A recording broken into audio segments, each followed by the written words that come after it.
I grew up in North Pennsylvania in a small town called Wellsboro. It's surrounded by state game land. I don't live there anymore, but hunting season was a big deal there. Schools would even close on the first day of rifle season because half the town would be out in the woods. My dad got me into hunting when I was about 12, and by the time I was 23, I was going out alone regularly. This happened during the late archery season in November of 2021. I remember because there was already a light dusting of snow on the ground, which made it easier to track movement. I had permission to hunt a large piece of private land owned by an older guy my dad knew from work. The property was around 70 acres of thick woods with a small clearing and an old logging trail running through it. There was also an abandoned hunting cabin way back in the woods that nobody used anymore because the roof was starting to cave in. I had been there maybe 4 or 5 times before and never saw anyone else. That morning, I got there around 5:15 a.m. while it was still completely dark. I parked my truck where I always did near a rusted gate and walked in with my headlamp on. The woods were dead quiet. I remember having this weird feeling like I was being watched before I even got to the stand, but I just blamed it on being alone in the dark like always.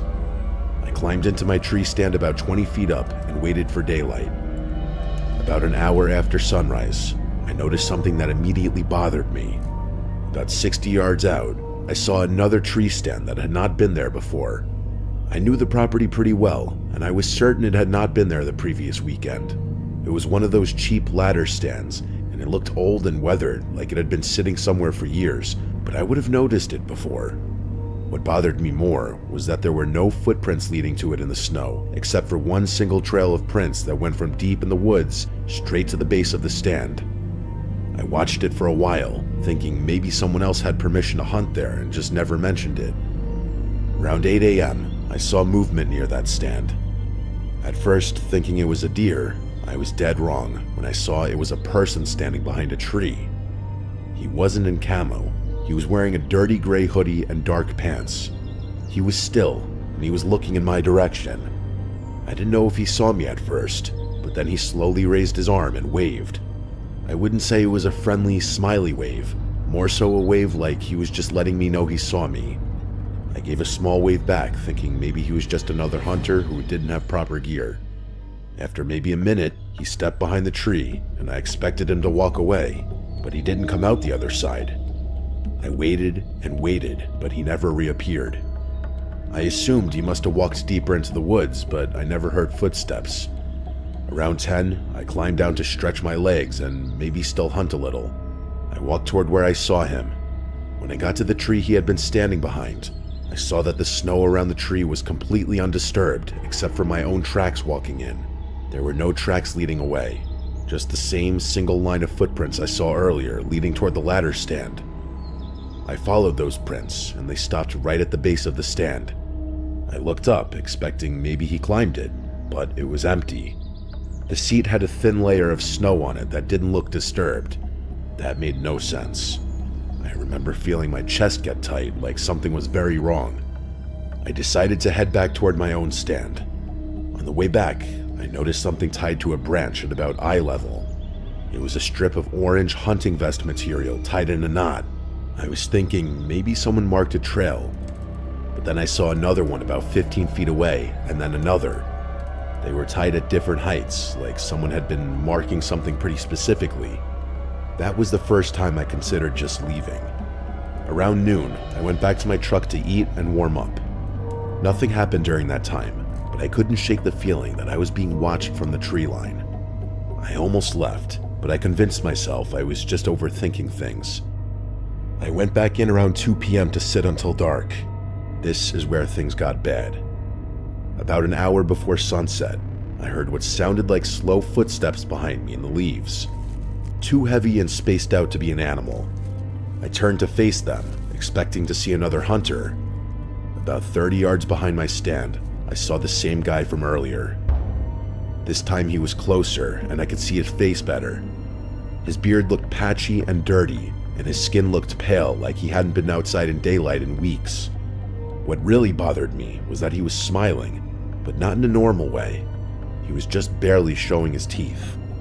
He was holding something in his right hand, which at first I thought was a stick, until seeing the little yellow and black handle. It was a screwdriver. He didn't say anything. He chose to just stare me down with that half smile.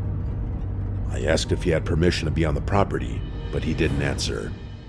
After maybe 10 seconds of this heart-pounding stare-off, he slowly turned and walked away into the trees. That should have been the moment I left. However, I made the stupid decision to stay until shooting light ended. Right after sunset, I climbed down and started walking back fast. In that moment, I remember regretting not leaving while I still had some light in the sky. About halfway to my truck, I started noticing the orange cloth strips again, but this time they weren't just on branches.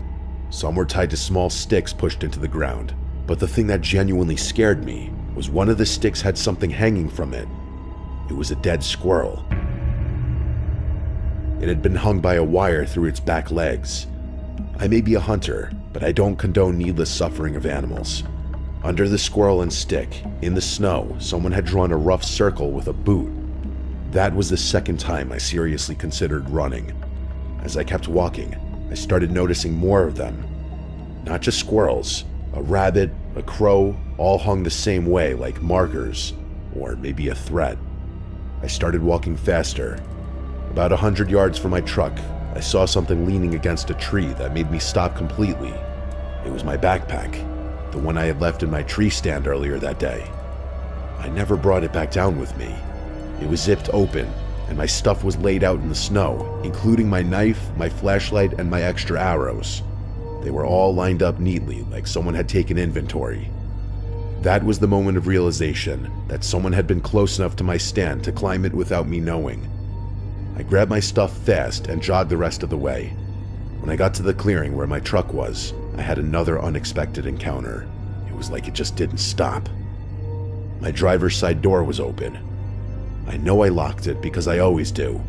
Nothing inside looked stolen, but my registration papers were sitting on the passenger seat instead of the glove box. I got in and locked the doors, and as I started the truck, I looked in the mirror toward the tree line. There he was, standing just inside the woods, maybe 40 yards away, the guy in the hoodie. From what I could tell, he was still smiling. This time he raised his hand again, but instead of waving, he just pointed at me. Then he slowly dragged his finger across his own throat. I left so fast I spun gravel all the way back to the main road. I told the property owner what happened, and he said nobody else had permission to be there. He contacted the game commission. About 2 weeks later, he called my dad and said officers found a makeshift shelter deep on the property made from tarps and old wood. Inside, they found animal bones and stolen hunting gear from other properties. I never hunted there again. I don't hunt alone anymore either. Definitely not in grounds I'm not familiar with. Anything can happen when you're all alone out there. Yet, not actually alone. This story takes place in November of last year when I was on a hunting trip with my grandpa to Crockett, Texas. I don't really get to see my grandpa that often because he owns his own company, so when he told me he wanted to go hunting, I was more than happy to go. I will say, I personally don't like hunting, but I love to camp, and I had never been to this particular lease he was taking us to, so I figured why not? I love exploring new places. So I took a few days off from work and went down to Crockett with him. As we pulled up to the gate, I noticed there wasn't a real entryway like most places I've been to. It was just a dirt track with an iron gate on the side of a freeway. My grandpa got out of the truck to lift the gate, and then we headed down a long dirt road through the woods until we reached a clearing with an old house in the middle.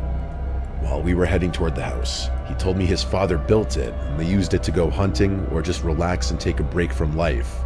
I could definitely see that. It was so peaceful inside the woods, I could barely hear the cars from the freeway. It seemed like the perfect getaway for the weekend, or so I thought. After we pulled into the driveway, we unpacked the truck and cooked dinner for the night. Everything seemed normal. There were old beds where we put sheets and blankets, an old TV with a VCR, and the stove was particularly old-fashioned as well. After we finished eating, we went to sleep around 8:30 so we could wake up just before dawn to go to one of the blinds. As I started to fall asleep, I heard a scratching noise coming from one of the windows with the screen on it. I didn't think anything of it and fell asleep fairly soon after that. The next morning, my grandpa woke me up to get dressed so we could go to the blind. After we got there, we settled in and surveyed the clearing. We didn't see anything for a couple hours, so we decided to take a nap. I woke up after only being asleep a few minutes and took my binoculars to look at the tree line. The tree line was about 1.5 miles from the blind. I swear to God, I spotted someone peeking around the trees right at the edge of the woods, like they knew we were there. It was almost as if they had been watching us the whole time. I was thoroughly convinced someone was watching us, so I woke up my grandpa. He looked through his binoculars, and right then, a herd of deer came out into the clearing. He just chuckled and told me there was nothing to worry about and that it was just wildlife. I was irritated to say the least. I know what I saw, and it looked like someone, or at least something. After about 30 minutes, he shot one of the deer, and we took it back to the house to clean it and start skinning it. After we gutted the deer, it was about 3 o'clock, and we decided what we wanted for dinner, but we needed to head into town to get some supplies. So we hung the deer up and left for the store. When we got back, we saw claw and bite marks all over the animal's body. My grandpa and I just looked at each other in shock. He looked at me and said we were going on a night hunt. I asked him what for, and he told me he thought it was coyotes, but I didn't think that was the case. This didn't seem normal. After we ate, we grabbed some flashlights and our ARs and went out scouting. We were talking for a solid 45 minutes before we heard anything. We got really close to the tree line, and I suddenly turned and saw something peeking out at us again. The second it realized I noticed it, it quickly hid. I tried everything in my power not to yell for my grandpa, so I did a light whistle to him and waved him over to where I saw it. He whispered for me to stay put and watch his back. He walked into the woods with his gun raised and disappeared. I stood there for what felt like forever, waiting to hear something. After about 10 minutes, I heard a gunshot. I ran into the woods and saw a coyote with a mutilated deer next to it. I breathed a sigh of relief seeing my grandpa okay, but he told me the coyote noticed him and looked like it was about to attack, so he had no choice. We sat there for a moment before we heard rustling in the distance, followed by the most horrifying scream I've ever heard. It wasn't human, and it was definitely not any animal I recognized, but I didn't care to find out. We booked it back to the house as fast as we could while hearing intense heavy footsteps and heavy breathing coming from behind us. It felt like we would never make it back, but we did. We slammed the door shut and locked every entrance. All we heard were weird screeching sounds and breathing right outside the door. Whatever it was began to get frustrated and slammed against the door a couple times. My grandpa got tired of being scared and shot through the door a couple times. It must have hurt whatever was on the other side, because it made that terrifying screech again and then ran away. As soon as we could catch our breath, I called the police and told them what happened. They were obviously skeptical of the story, but when the deputy arrived, he didn't know what to think either. We showed him everything we found. He seemed pretty unsettled by it too. Nothing ever came back from that call, but needless to say, we probably won't ever be going back to that house again. Kyle had been asking Connor and I for 2 years to go hunting with him, and we always brushed it off because neither of us really knew what we were doing, and hunting was never something I was interested in. Kyle was the kind of guy who actually knew how to do things though. He knew how to gut a deer, split wood, start a fire without lighter fluid, and somehow look comfortable sleeping on the ground. Connor and I were not those kinds of guys. We liked the idea of a hunting trip more than the reality of it. Sitting around drinking in the mountains for a weekend sounded good. Hiking miles into the woods, waking up before sunrise, and killing an animal did not. But Kyle finally talked us into it late one November. He said rifle season was open and the weather would be cold enough to keep the bugs down. He knew a spot in the mountains where he had hunted before and almost never saw anyone else. I'm being honest, he mainly convinced us with the food and beer part in the middle of the mountains. The plan was this: we would drive up Friday morning, hike in, set up camp, and spend the weekend hunting. I'm not a hunter, so I'll do my best to use hunting terms and whatever. Connor agreed to the trip because he would agree to almost anything if it sounded like a good story later. I agreed because I didn't want to be the only one still saying no, and FOMO is strong with me sometimes. We loaded Kyle's truck before sunrise and drove a few hours into the mountains. Kyle kept talking us through everything like we were in some beginner class. He showed us how to keep the rifles pointed safe, how to walk without making as much noise, what deer sign looked like, and how to spot little trails through thick woods that I never would have noticed on my own. After parking the truck at a pull-off near an old logging road, we hiked in for an annoying amount of time. Kyle said it was only a few miles. It felt like 10. By the time we got to the area he wanted, my shoulders were sore and my legs were shaking on the steeper parts. We found a flat spot near a small creek and set up camp there. Kyle did most of the work because Connor and I were honestly useless. By the time it got dark, we had the tents up, a fire going, and a little ring of logs pulled around it to sit on. That first night actually felt perfect for a while. The woods were dead quiet except for the fire popping and the creek moving over the rocks. We were drinking beers, talking about old high school stuff, and making fun of how bad Connor was at putting up a tent. It was a rare, honestly amazing moment. I remember thinking I understood why people liked this. Then, out of the blue, we heard a scream somewhere deep in the woods. We all stopped talking at once. Kyle tilted his head and listened like a dog, while Connor laughed a little and said it sounded like a woman getting murdered. Kyle said it could be a fox. He said foxes can make sounds that sound like a screaming woman. I wanted the fox thing to be true, because that scream didn't sound like a fox to me. Because it was so far away, it was easy to tell ourselves it was an animal. After about a minute or two, we started talking again, though not as relaxed as before. Every one of us kept pausing to listen, even Kyle. About 5 minutes later, the scream came again. However, this time, it was so much closer that the conversation died instantly. It sounded like it came from maybe a football field away, if that. It was loud enough that there was no joking around after that one.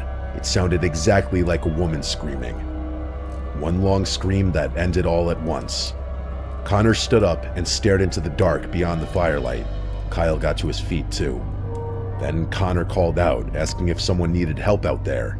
I said that was a stupid thing to do, and then we all just stared into the woods and listened for an answer. Nothing came back. Kyle looked uncomfortable in a way I hadn't seen yet. He said if it was a person, they probably would have answered. Then he said we needed to kill the fire and get into the tents. He didn't say why, but it was obvious. The fire was basically a marker showing exactly where we were. We put the fire out fast and climbed into our tents with our rifles nearby. I barely slept that night. Every little noise my brain picked up on.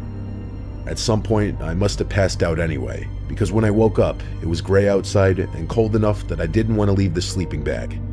But when the urge to pee got too bad, I finally stepped out of the tent.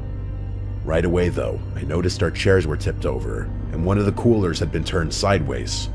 A grocery bag with snacks in it was torn open and dragged a few feet. Kyle's backpack was lying near the fire ring when it had definitely been against a tree when we went to bed. I called for Kyle and Connor, and they both came out half awake. Kyle looked around and immediately said a bear had probably come through. That made sense. It was the easiest explanation. We hadn't hung everything properly, and there had been food smells all over camp. The weird thing was that not much was actually gone. Stuff was moved around more than it was eaten or stolen. Still, Kyle sounded confident, and I wanted a normal explanation badly enough to accept it. He said we should move camp deeper into the woods, both because of the bear and because he wanted to get closer to the area he planned to hunt that day. So we packed up and moved. The second site was farther from the creek and on a thicker patch of woods along a slope. It somehow felt a lot more isolated, even though it probably wasn't that much farther in. We hunted most of that day. Kyle split us up, but kept us within sight at first, showing us where to sit and how to watch the tree lines and openings.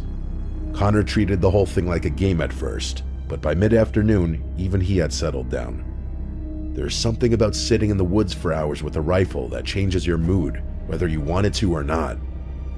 Late in the day, Kyle shot a deer. It happened fast. I only heard the crack of the rifle and then Kyle yelling for us. When Connor and I got to him, the deer was down in a patch of brush about 40 yards away. It was a decent-sized buck. Seeing a dead deer up close was different than seeing one in a photo. Kyle had us drag it back to camp, which was miserable work.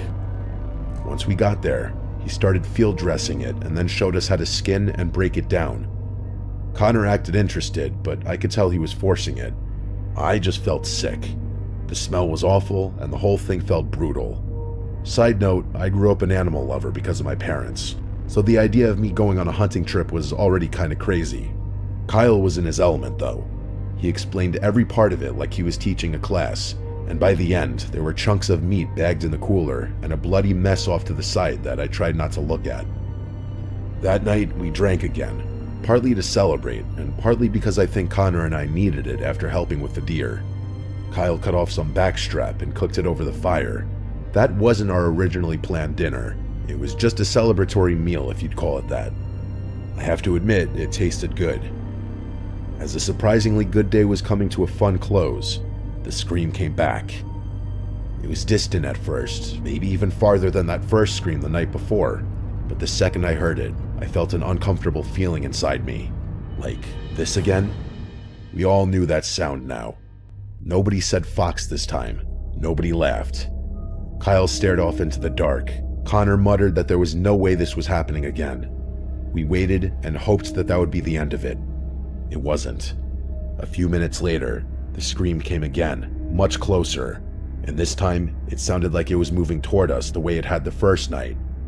It was fully dark by then, and the firelight made everything beyond it look even blacker. I remember the feeling that whoever was making that sound could probably see us perfectly, even though we couldn't see anything at all past the trees, and that made me uncomfortable. Kyle stood up and grabbed his rifle. He was trying to act calm, but I could hear it in his voice that he cursed under his breath. Then, in this weird burst of drunk confidence, he raised the rifle and fired a few rounds into the air. Right after that, he started yelling into the woods like a maniac, trying to sound bigger and crazier than whoever was out there. Connor and I laughed, mostly because it was sudden and ridiculous, and I think because all three of us had been drinking enough that our nerves were mixed with stupid energy. But the laughter didn't last, because a moment later, the scream came again, even closer. Close enough that it sounded like it was just a few yards outside of the edge of camp, somewhere beyond the trees where the firelight stopped. Kyle stopped yelling right away. None of us said it, but I think we all realized that if it was a person, the warning shots had not scared them off. We put the fire out again, faster than the night before. Within seconds, the site was pitch black.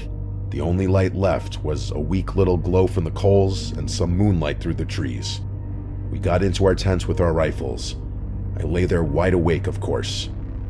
I could hear little sounds from the woods, branches shifting and leaves crunching, but I couldn't tell what was real and what my mind was inventing. Then I heard footsteps, not walking, but running, fast and hard around the tents and through the campsite. Something brushed the side of my tent, like a dragging scratch, like someone running an object along the fabric as they moved past. I didn't call out for Connor or Kyle because I was terrified that it wasn't them. All I'd be doing was getting the attention of whoever was out there. Then it went completely still for the last time. That silence was the worst part. Maybe a full minute passed before that scream exploded right in the middle of the campsite. It was so loud that it didn't sound human anymore in a normal sense. I heard Connor scream from his tent. I yelled too without meaning to. Then Kyle fired a shot through the roof of his tent into the air. The blast was deafening. Right after it, I heard fast footsteps tearing off through the woods. All these sounds were so amplified, it felt like so much was going on. The footsteps got farther and farther away until I couldn't hear a thing. For a few seconds, nobody moved. Then Kyle shouted, asking if we were okay. Connor answered immediately in the shaky voice I had never heard from him before. I answered too. Kyle said we were all getting into one tent and that there was no way we were staying in separate tents after that. We crawled into his tent because it was the biggest. The three of us sat there with rifles and flashlights, barely talking. At one point, Connor asked what the hell that was, and Kyle just said he didn't know flat out. Hours passed like that. Every so often, one of us would think we heard movement and everyone would go silent again. Eventually, the adrenaline wore off enough that we all drifted off at some point. When morning came, nothing looked as bad as I expected. A couple things were knocked over outside. One of the beer cans had been stepped on. A plastic tub had been moved a few feet, but nothing was stolen. We packed up at dawn without even discussing hunting again. Nobody wanted to stay another night.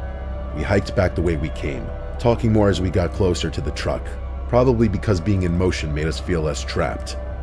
By the time we were on the road again, some of the fear had turned into that weird laughter people have after something bad. Connor kept doing an impression of Kyle screaming into the woods and firing into the air, like one of the Tatooine warriors from Star Wars. Even Kyle laughed. We talked about whether we should call the sheriff and report it. In the end, we didn't. Kyle said if it was really someone needing help, they would have answered us either night when we yelled back. Connor said it was probably some lunatic messing with hunters. I said it was maybe a woman on drugs or someone trying to lure people into the dark. Both of our explanations were scary, and they felt like the easy assumptions. Truth be told, who the actual knows what the explanation could have been. I got home that night exhausted and thought I would sleep good, but I woke up in the middle of the night drenched in sweat from a dream. In the dream, I was back in the woods alone, and I could see a woman standing between the trees. She was covered in blood, and she was screaming for help. And the way she looked right at me gave me chills, even now. But I couldn't move toward her. I just stood there while she screamed and screamed until I woke up. I sat on the edge of my bed breathing hard, thinking about those 2 nights in the mountains, and wondering what that dream was about. If it was my brain telling me that I subconsciously felt guilty. What sticks with me most now is the possibility that somewhere in all of that, there really had been a person out there and we chose to hide from her. I still tell myself that if someone had truly needed help, they would have answered us. They would have come closer to the fire and said something. All 3 of us wonder if someone really needed help that night, or if something darker was going on.